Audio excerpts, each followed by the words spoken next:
up. Today's going to be a bit of a different style content than what I normally put out because I just wanted to share something real with you about my experience and just being an entrepreneur and trying to grow my own business, and an experience specifically where I thought that I was going to give up for real this time. I've had many times with this one specifically.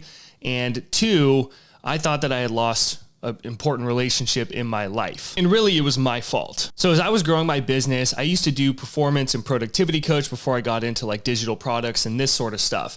And in the effort of growing my business, I was reaching out to different people. I had different coaches and mentors in my life and was trying to figure out how to do marketing really. And by investing in myself so much, because that's what you're supposed to do, I stocked up so much credit card debt that I was maxed out on my credit card. I had a line of credit. It was totally maxed out. Like everything was maxed out. So I didn't really have money to invest in myself. But at the same time, I didn't know what I didn't know. So I didn't know how to market myself. So in order to learn these things, I'd have to invest. I ended up finding a coach who was in the same niche as me, doing like performance and productivity kind of stuff. And apparently they were a 7-figure coach. I found out later that they had made 7 figures in the e-commerce space, and then they became a coach. So they're just kind of riding off of the 7-figure success from a completely different industry, basically a niche. I reached out to them and I was just going to ask them questions about like, how have you grown your business and learn about marketing? And then they ended up obviously presenting their offer and saying, yeah, we have students who are doing $15,000 to $20,000 months using this exact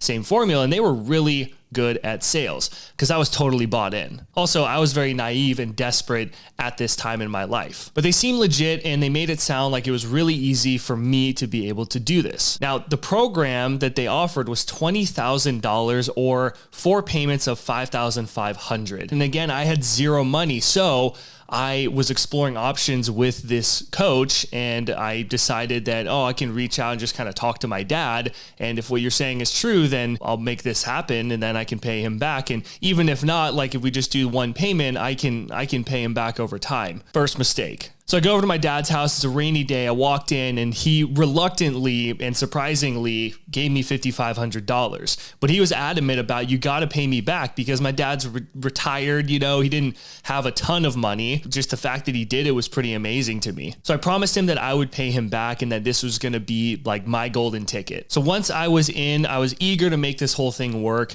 And I did everything that this coach told me to do as a part of their quote unquote system, because I figured that this was going to work for me because they were in the performance productivity kind of space. Now, their marketing system was pretty much just a cold DM 100 plus people every single day with a copy paste template that they gave me. There were small customizations and things like that, but for the most part, I was sitting in front of a computer just grinding away, copy paste. And on top of that, they wanted me to have a spreadsheet where I would copy and paste all their information and put it into the spreadsheet. So each reach out took a significant amount of time and it was just draining my days. But I did it religiously every single day, 100 reach outs every day, doing the best that I could just to follow the system to a T, because I figured this has got to work. It's gonna work and I'm gonna make it work because I got to pay back my dad. But every message that I sent just left my gut twisted because people didn't respond, or they'd respond saying, never message me ever again. And then they'd block me.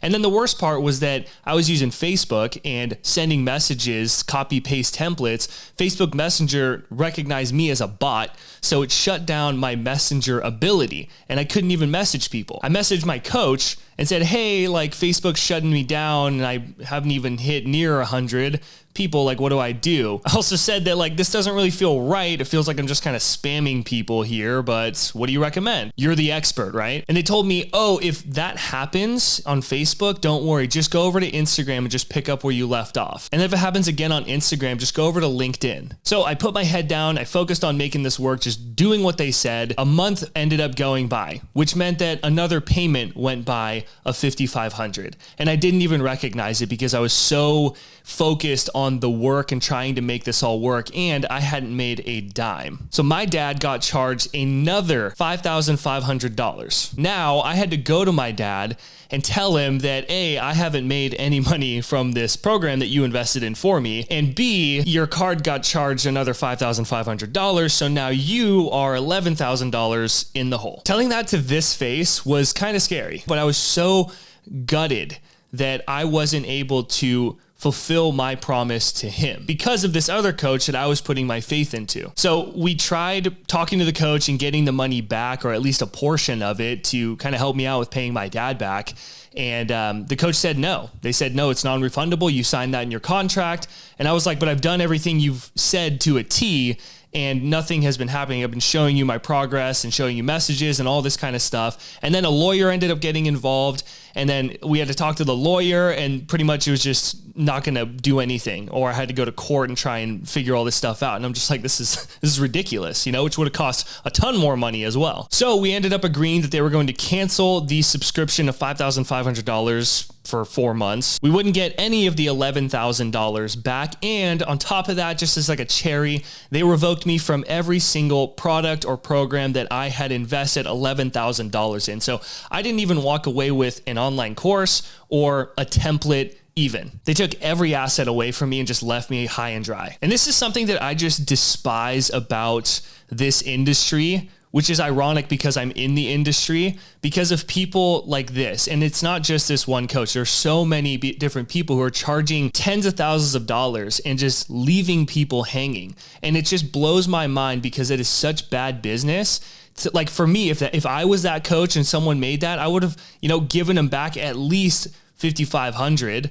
I would have given them back their money and been like, okay, I'm sorry that this happened, that it didn't work for you. I care more about my reputation than just making a quick buck off of you. And if you're really like a 7-figure coach, like $11,000 on your reputation, it shouldn't be that big of an issue, or at least $5,500. And at a bare minimum, I personally would have given this person courses, or at least one good course that would really help them, be like, hey, just take this and just use it, please. I'm sorry this didn't work out for you, but at least take the programs. Here's templates. Here's as many resources I can help you just to have under your belt so you can go use them. But it blows my mind how many people don't do this kind of stuff in this industry while they charge people up the ass. And then these people are left with these big chunks of debt that they probably can't pay off because they don't know different things like I did. And then they have to try and figure it out, or just resort to going back to their old life and working a job and paying off this debt. I felt so much shame in this experience, but I had to pay my dad back $11,000. And it almost lost our entire relationship. Like, he didn't want to talk to me because he was flabbergasted by the whole thing.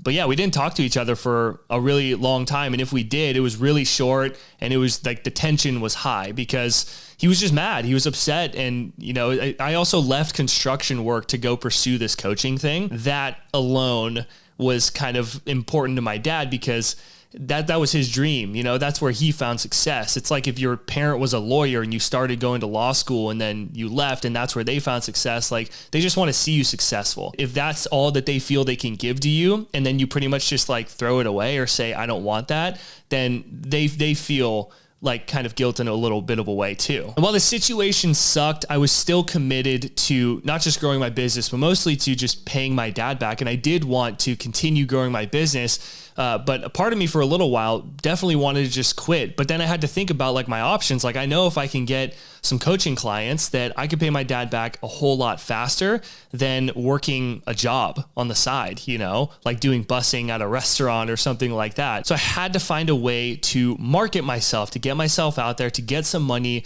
into the door so I could pay my dad back as soon as possible. Now, I've invested in myself a lot, and I've learned way more from the shitty investments, unfortunately, compared to the amazing investments. But I've had enough great investments that it's helped kind of balance out all the crappy ones. So I had to compile all the knowledge of things that have worked and things that didn't work for me, and try and find a system that made marketing myself and getting clients effective, for one, but also authentic. Because what I was doing before, the cold DMing and all that stuff, it was very inauthentic, and it felt just like a numbers game, and I hated every single second of it. And for me, growing my business, I want it to be fun, and I've wanted that from day one. I don't want to just make money. I want to make money doing something I genuinely enjoy that also gives me time and money freedom. And I think that that's what most of us want, right? So after compiling all the different strategies and mentors and things I've invested in that worked and that didn't work, I really come to find that there is a simple formula that I kind of use. It's like my mantra, and it's called connect, inspire, invite. So first off, you have to connect with people on or offline. This could mean going to networking events. This could mean messaging people. It could mean interviewing your audience, doing a podcast.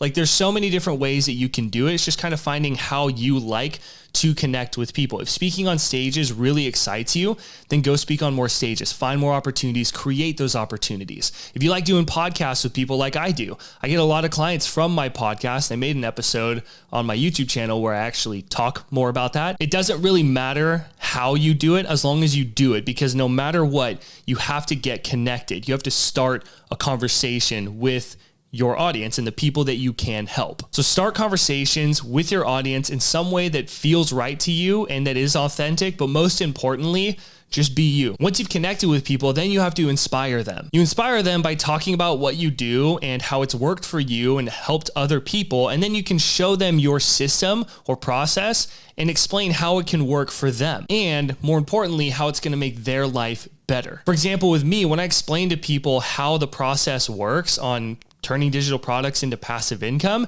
they get really excited. And I say like, yeah, you can do something like this for like your lead magnet. Your email sequence could be something like this. You could create content around this sort of stuff. And then you can build a product about this. And here's how it all links together. And they get lit up from it. So when I see that they're excited, and better yet, they're asking me questions about how I can make this a lot more simple and easier for them, then we move into the third component, which is to invite. You have to invite people when they're inspired to take a next step, and always have a next step ready for them. If you're having a conversation with someone at a networking event, you're talking about what you do, they're like, wow, this is really cool. You're explaining how it can work for them. And then you invite them, if it feels right, to be like, hey, do you want to hop onto a longer call where I'll just pour into you for an hour, aka a strategy session? Now you've invited them to that next step. And then on the call, you're going to connect by showing up on the call, inspire them by having a great conversation, and then inviting them to work with you. Connect, inspire, invite. As I started getting more clients, I would throw the money over to my dad. There were a couple dry spells where I wasn't making money, so I'd just pay him that like $300, just some little bit kind of holding on to the ropes basically. And every time I enrolled a client, just threw it over to him. And it got to a point where he said like, you know, you don't have to be giving me $1,000+ per month. And I was just making this money and it was working, and I just started throwing it over to him. And yeah, he pretty much gave me permission to like back up a bit, but I was like, no, I want to clean this up. So I ended up paying him back, and now my dad and I have a great relationship. We go out to breakfast, we hang out, you know, we talk to each other, we just give each other calls randomly. And I think that that's like the coolest part, because I really thought that my dad would never talk to me again after this. It was pretty intense and pretty heated.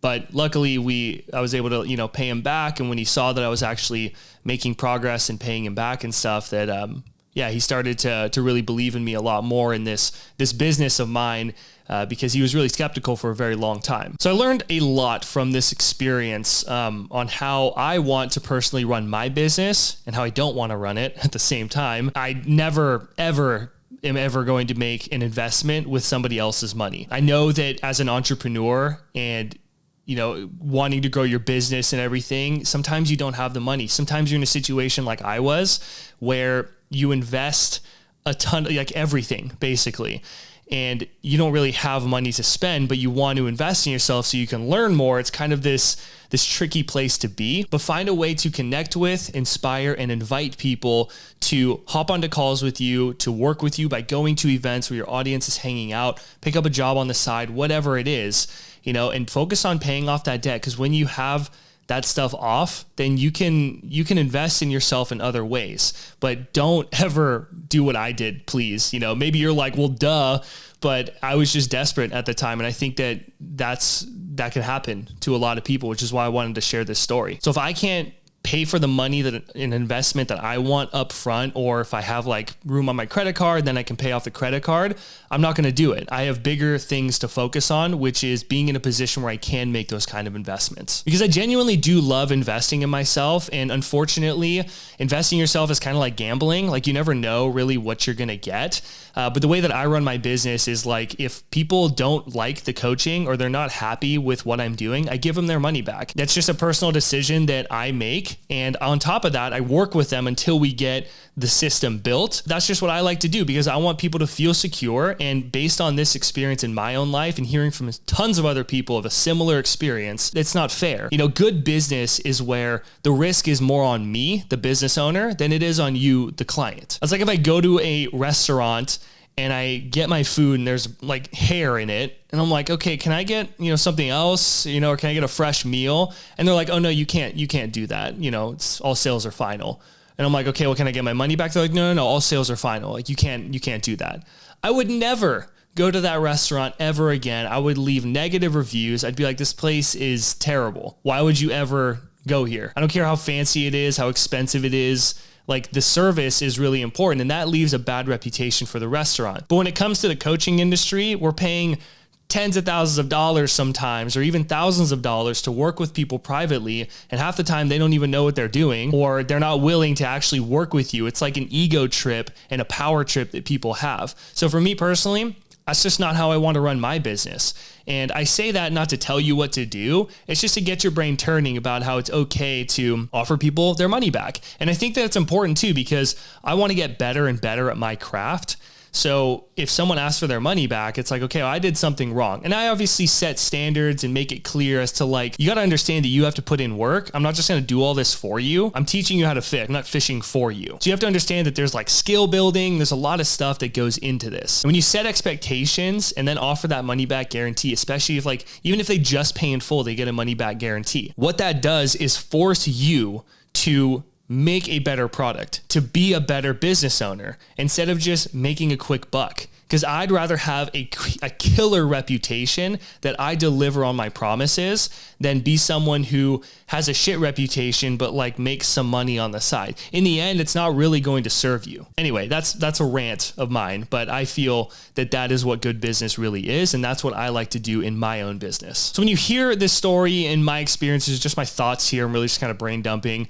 I hope you consider how you like to run your business and how you want to run your business. Because in the end, the most important thing that's going to really help you grow your business is your reputation. And if people associate you with being a total rock star and delivering on your promises, or better yet, over delivering on your promises, you're going to be successful. Put people first, charge your worth, but make sure that your customers are happy. And I guarantee you're going to be in a lot better position than just trying to make money, because I will never work with those coaches ever again. But I wish that there were more coaches that had the mentality that I do. And I'm not saying that to brag or anything. It's just I really put people first. And I think it's something that I wish was more prevalent in this industry. Now, if you've ever had a similar experience to what I had, let me know down in a comment below. Take what you learned here, get out there, stay the course, and most importantly, take action towards your dreams. And I guarantee that you will make them happen. You just got to stay in the game long enough to succeed. I'll see you in the next one.